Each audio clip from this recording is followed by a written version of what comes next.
Bonjour. La salle est bien pleine, ça m'impressionne un peu. Bon, alors, beaucoup de personnes me connaissent déjà, puisque ça fait déjà depuis le mois de septembre que je viens. Je fais partie de ces rares personnes, je pense, qui sont venues non par une relation, mais par son site internet, tout simplement. En fait, pour tout vous dire, je suis croyant depuis que j'ai l'âge de 18 ans.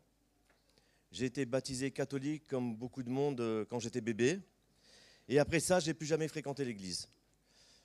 Quand il m'arrivait d'aller à l'église catholique par moment, ça ne m'intéressait pas et de toute façon, je ne comprenais rien à ce qu'il disait en fait.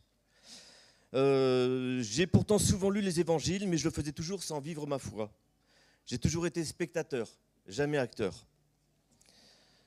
Pour tout vous dire, puisque je suis là pour vous raconter un peu ma vie, elle n'a pas été facile pour moi. Quand j'ai été un jeune adulte, j'ai eu une enfant. Cet enfant, ma fille Sarah chérie, est arrivée handicapée. Après ça, avec sa maman, nous ne sommes pas restés ensemble. Et de fait, j'ai eu sa garde pendant plusieurs jours par semaine. Le jour, je travaillais dans le bâtiment. Le soir, je m'occupais d'elle. Et la nuit, je ne dormais pas beaucoup parce qu'elle faisait des convulsions, qu'elle fait toujours d'ailleurs.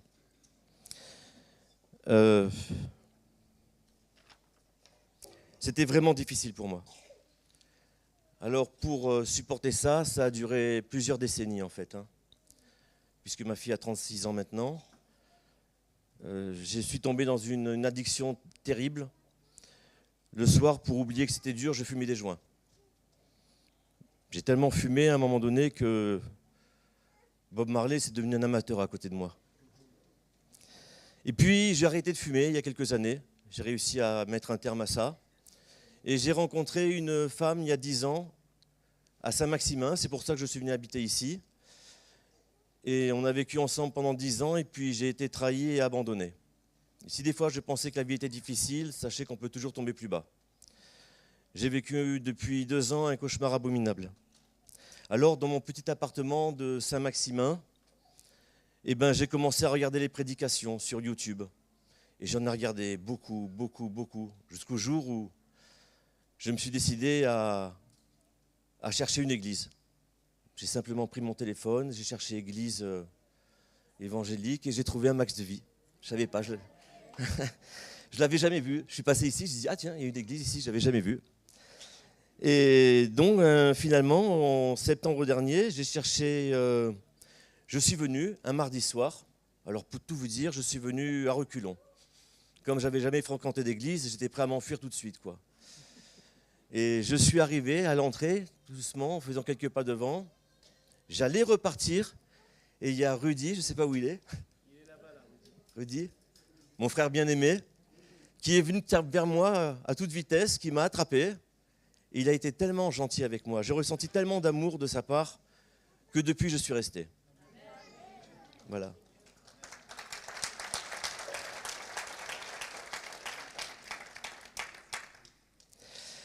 À force d'écouter la parole de Dieu, ma foi est devenue vivante.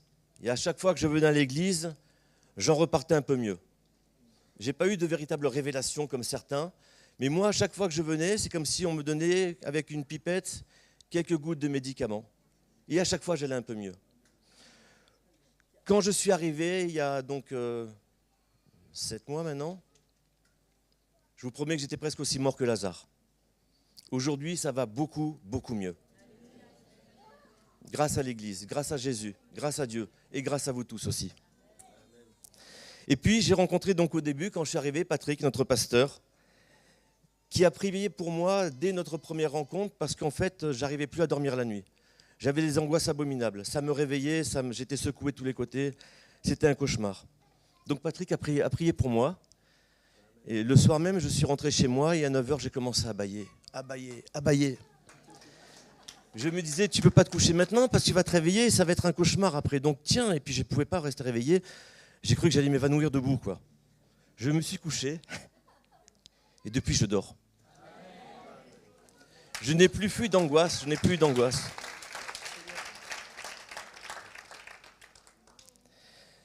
J'avais aussi une addiction, comme beaucoup de gens, malheureusement, je fumais des cigarettes.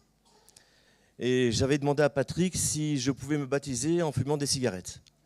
Il m'a dit, oui, tu peux, l'essentiel, c'est de tenter, d'essayer d'arrêter, quoi.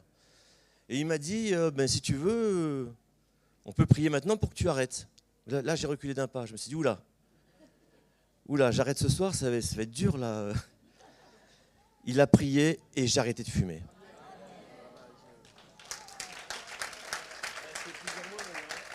Oui, ça fait 2 mois et demi et je vous promets que j'ai arrêté de fumer la cigarette sans souffrance ni manque.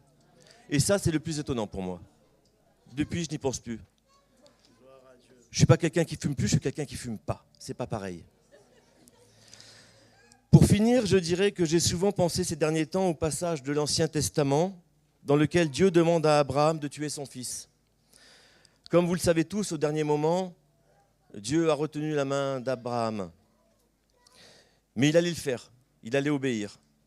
Et je crois que cela veut dire que quelles que soient les circonstances de notre vie, nous devons obéir à Dieu. Et surtout qu'il faut placer Dieu en premier lieu, Dieu et Jésus en premier lieu dans notre vie.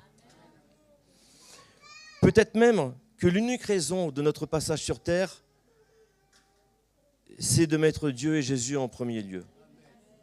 Tout le reste n'est que bagatelle.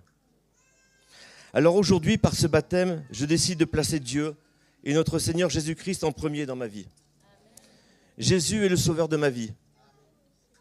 Il est mort à la croix pour le pardon de mes péchés et aujourd'hui, je voudrais être un enfant de Dieu car il m'a pardonné et donné la vie éternelle. Et je finirai par cette citation du roi David, et je reviens, et j'habiterai la maison de l'Éternel jusqu'à la fin de mes jours. Merci.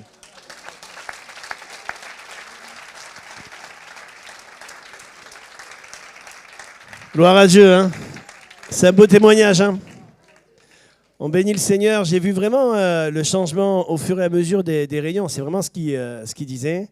Et je voyais sur son visage les angoisses au début. Et après, j'ai vu la lumière du Seigneur qui est rentrée dans sa vie. Et oui, comme dira l'apôtre Paul, c'est plus moi qui vis, c'est Jésus qui vit en moi. Il y a une différence entre avoir entendu des histoires de Jésus et vivre avec Jésus. Hein, c'est deux choses différentes. En tout cas, on bénit le Seigneur. C'est beau ce qu'on vient d'entendre. Et on continue à prier pour ta fille aussi. On croit que Dieu va poser sa main sur elle. Hein. Alors, il est professionnel. Là. Il donne des cours d'art oratoire et c'est un professeur de théâtre. Donc, j'ai dit bienvenue. Là, on a des comédies. C'est bien. Là, tu vas te mettre en relation avec ma femme. Là. Et tu ne vas pas venir pour rien faire, mais tu vas servir Dieu, il n'y a pas de souci. Voilà, on bénit le Seigneur. Allez, viens, tu peux enlever tes baskets. On va te baptiser maintenant.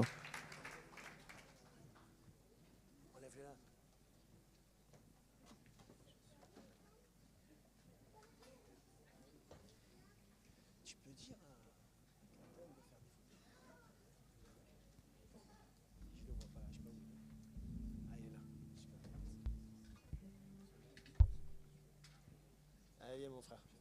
Ouais. Non, ça va aller. Ça va, elle n'est pas trop froide? Un peu fraîche, hein? Un peu fraîche. Ouais, c'est bien. Désolé. Allez, assis-toi. C'est bien. Alors, elle est un peu fraîche. Elle est un peu fraîche, ils ont mis trop d'eau ce matin. Bon, mais du coup, tu es réveillé spirituellement et physiquement, hein? Alors, on va pas trop tarder. On va demander à Rudy de venir, s'il te plaît, puisque le Seigneur s'est servi de toi. Au niveau de l'accueil, voilà, c'est important aussi l'accueil. Un sourire, souhaiter la bienvenue à des nouvelles personnes, mais ça peut faire aussi la différence. Et, parce que je crois que le Seigneur agit au travers de nous. Hein.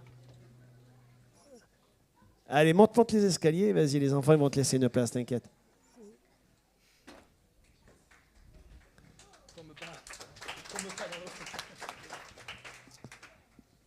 Prions ensemble. Seigneur, merci Jésus. C'est à ta personne que nous voulons donner toute gloire parce que c'est toi seul qui es digne d'être glorifié. Seigneur, tu as démontré encore par là, Seigneur, que tu n'as pas besoin d'hommes, mais que Seigneur, tu te suffis à toi-même pour glorifier ton nom. Et c'est là ce que tu as fait, Seigneur, c'est vrai, en venant visiter Patrick dans, Seigneur, c'est vrai, le secret de sa chambre et le conduisant jusqu'à ici. Et Seigneur, c'est l'Église ce matin, c'est la famille de Dieu qui s'associe à cette prière pour te demander ta grâce sur sa vie, afin de l'accompagner, Seigneur, le restant de ses jours, pour qu'il soit un instrument entre tes mains, qu'il soit, Seigneur, pour sa famille, pour ses proches, une bénédiction de Dieu, qu'il puisse, c'est vrai, parler de toi. Seigneur, merci aussi pour sa fille que nous te confions. Tu connais ce problème et tu es ce Dieu qui veut aussi se manifester. Et d'avance, nous te disons merci. À ton nom soit toute la gloire au nom de Jésus. Amen. Amen. Alors on va le baptiser maintenant. Alors vous savez, il y a quelques semaines, il a reçu aussi le baptême dans le Saint-Esprit. Et il a vraiment soif des choses d'en haut. Et ça à la portée de tous ceux qui donnent leur cœur au Seigneur. Ça va, Patrick? Alors, mets-toi. Attends, 2 secondes. Oh, tu es pressé. Non, c'est moi. Alors, est-ce que tu es sûr, Patrick, s'il arrive quoi que ce soit, que maintenant tu as la vie éternelle? Oui, j'en suis sûr et certain. Alors, à cause de ta confession de foi, maintenant, je vais te baptiser au nom du Père, du Fils, du Saint-Esprit. Tu m'as dit si je pouvais te laisser quelques secondes, quelques minutes aussi, si tu veux. À cause de ta confession de foi, Patrick, maintenant, je te baptise au nom du Père, du Fils et du Saint-Esprit.